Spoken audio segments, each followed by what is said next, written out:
Hi folks, this is Benny Hull, the old stump bumper. Our show's been on TV for over 30 years. We welcome you all to come along with the old stump bumper in search of exciting TV footage that is suited for the whole family. We'll show you how to catch them and how to put them in the boat. That's what it's all about today.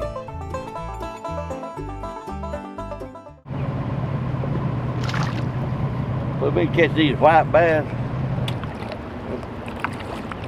When they turn these boils on, they start bunching up here and blow us down in the eddy part of the turbine. But you can get smallmouth mixed in here too, so especially fall time. But, they're pretty easy to catch. Just get something like a money minnow with a jig head on it, and just pull it across the top of the water, say about 6 inches under. And that's why these shad minnows are chasing these shad minnows in the swift water, and they'll really hit it for you. That's one of the best imitations of a shad minnow I've seen, a money minnow. They're hard to beat. See if I can ever see if we get another one. That's what we'll be doing this morning here. Below Chickamauga Dam is this is a fall time bite in October. A good month for smallmouth, largemouth, white bass, about any kind of fish. Everything is trying to feed up for the winter coming on. So you're subject to catch about any kind of fish breaking in this on this top water at these shad. There you can see, look right here behind me. They're just boiling up.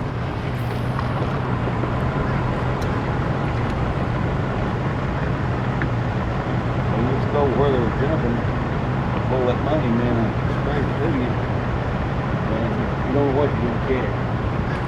You're working white bass, largemouth, or smallmouth. There's a school minnow coming through this. Scatter everywhere. You just have to keep looking to see it. Get up in there.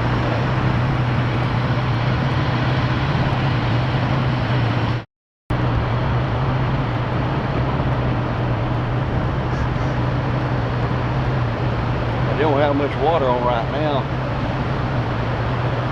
If they turn another turbine on, it'll blow a lot more fish out. There's all kinds of fish down under there. It needs about one more turbine on to really blow them out.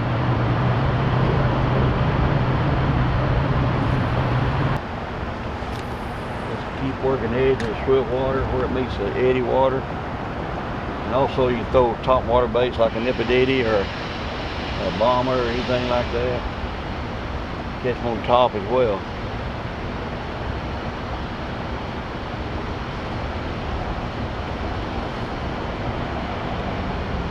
I got this smaller rod lying down here loaded with a tiny torpedo with a little blade on it, and it's deadly for them too.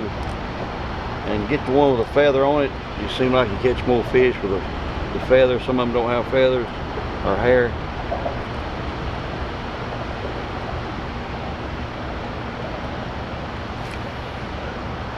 I got one there. He hit right here at the boat. He knocked it right here at the boat. He's a pretty good fish. A little largemouth. Them guys chunkers are feeding up. See how chunky they are? Feeding up for the winter. So they may not be but 2 or 3 pounders, but they're big fish. Nice and chunky. That money minnow is really paying off for me.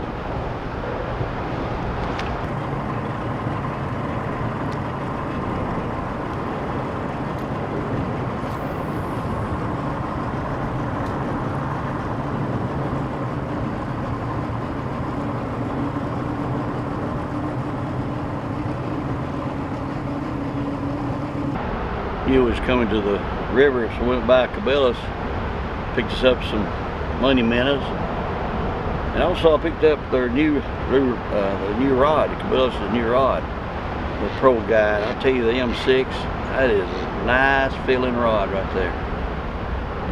It's got a lot of action. Tip, look at the tip. The tip's got great action, fast tip. And you get on back by halfway, it's got a lot of backbone. It's just a great rod. Cabela's has got some good prices on these rods. Be a good time to go by and see those folks there at Cabela. They've got some guys in sporting goods, fishing, and so forth. They really know what they're talking about. They know the outdoors. They know the equipment. Go by and give them a look. Buy some of it. I'll guarantee you catch some fish. See if we can get another one here.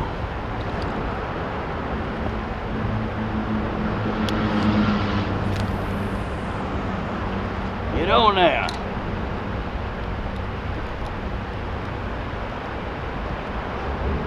Money man. They're a killer. I've used them everywhere, even saltwater. I use these in saltwater for redfish and trout. I use them everywhere. It's hard to eat this old money minnow. Put the right size jig on there for the kind of water you're fishing. I'll tell you what, it's fantastic. I got about a 3/4 ounce here, pretty good size, because I want to get on out there further where I won't spook the fish. And I can get this thing out there plenty distance. And between where I throw and the boat, a lot of times they're coming up and chasing minnows, so you'll come right through them. That's the best, the easiest bite. If you can see a group of fish jumping, throw to the other side of them 10, 15, 20 feet or what you can do. And bring your bait back through all that commotion. You'll get a strike 90% of the time. You get a strike or a fish. When they're individually jumping out there, singles, they're hard to deal with. But let them get bunched up with their buddies, and you got to battle on. Smallmouth, largemouth, white bass, you don't know what's going to hit.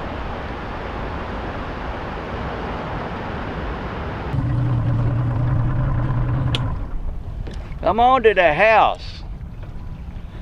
Come on to Papa. We ain't catch any big fish, we catch a lot of fish. Trolling. We gave up on our bite up there close to the dam, and they went down on us and moved. So we started trolling. We've caught 5 or 6 trolling. This here is about the 6th one again.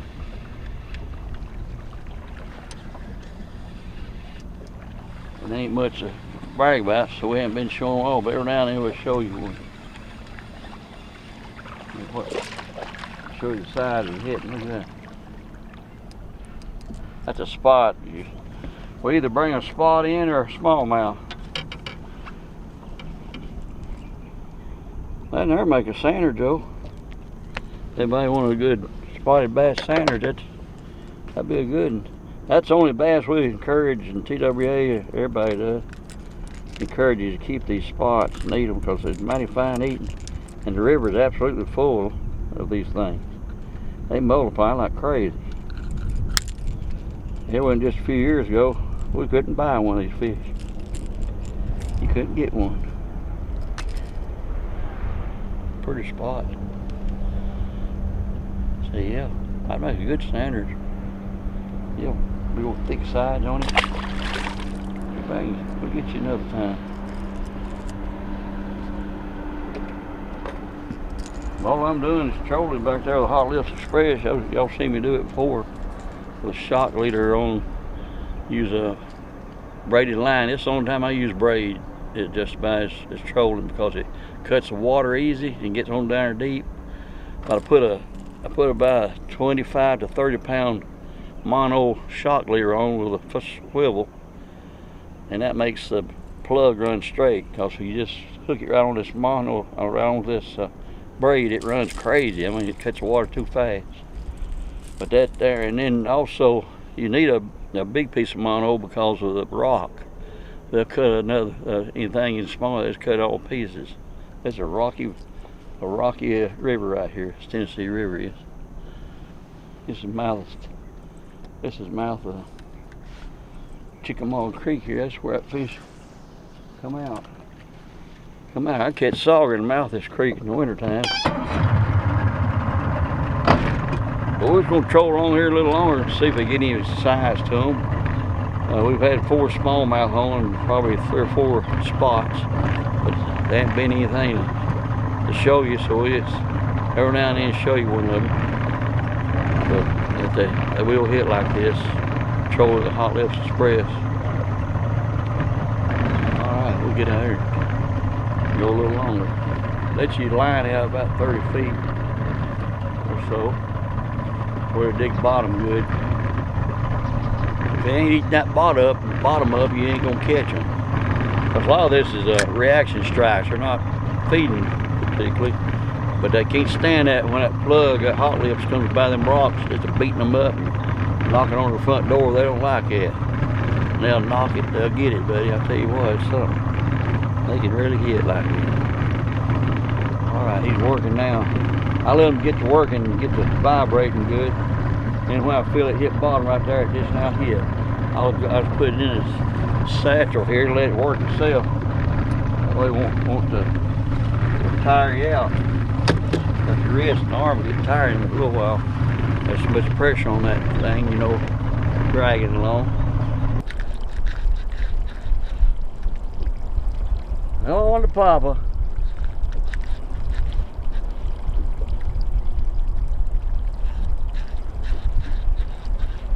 This little casting reel has seen its better day. I'm gonna put it up.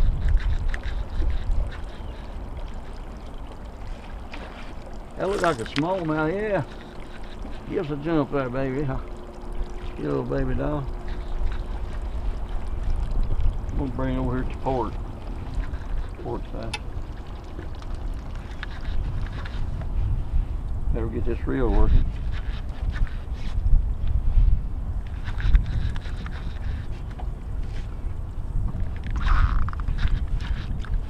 Here it comes. Smallmouth. Smallmouth.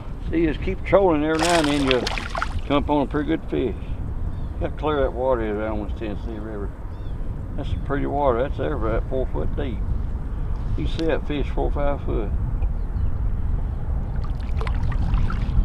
Pretty fish.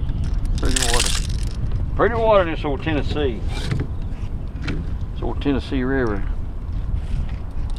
Come on, baby, let me get that out of your jaw. I don't want to hurt you. That ain't too bad a fish. Trolling fish. That's a troller right there, and I've got them a lot bigger than that, up to 6 pound trolling.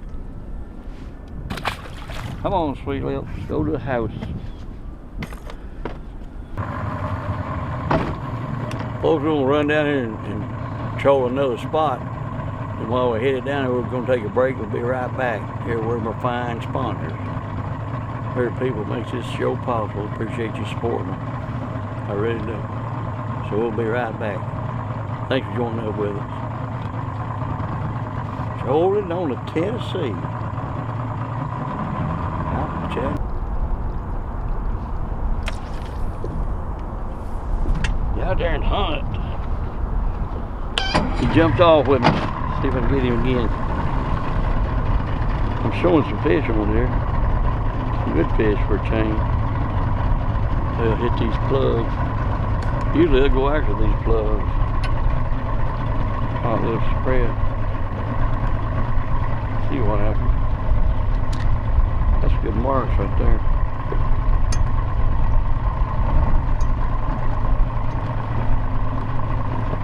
Good ones.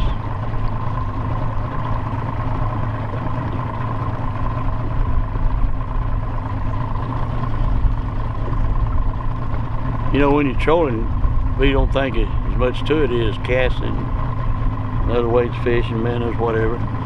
But there's just as much to trolling as is casting or any other way of fishing. You got to drag your baits in the right place, have the right size baits. Oh, I got a bump and he hit me short. And watch when you got crevices coming up, rocks coming up. If you're in a big rock area, you want to hit those big rocks for sure. That's where the fish will hang out. The smallmouth will be around those big rocks.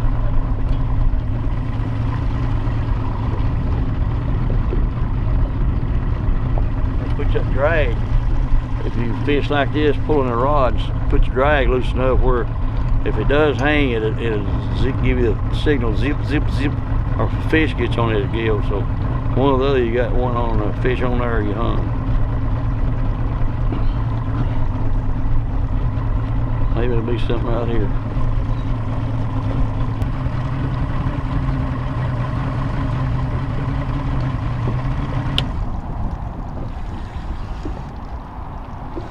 Got one on, but he's nothing to write home about. But it's a fish, probably a smallmouth. We've been just catching small. It's probably, this might be about number 15, 18. That's a good, pretty jump. I think it looks like a spot though. I don't believe that's a smallmouth. I think it's a spotter. Oh man, he jumped right there, right out of. Goodness gracious! I've had 2 fish to jump off. Can't have that. Phyllis is holding her fingers up 3. I've had 3 jump off. And you'll have that with these heavy plugs. That's just one of the things about any plug, as long as it's a heavy plug, when you control them, you're gonna have them jump off at times. Because that plug's heavy in their mouth, especially a smallmouth. They got that quick turn in their head. They do. And I'll tell you what, they can get rid of a plug faster than any fish I've ever seen in my life. That's what's fun about fighting them. They're really game fish. Big time. Get this back out. Sometimes you get in a mess for a while. Just have to hang with it.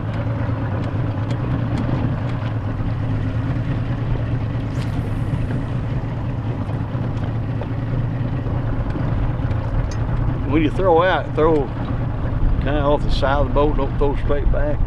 The first thing that happens is it'll get this other line, this other plug. So if you throw it out there, it'll get down where it's supposed to work. It won't get into the other one.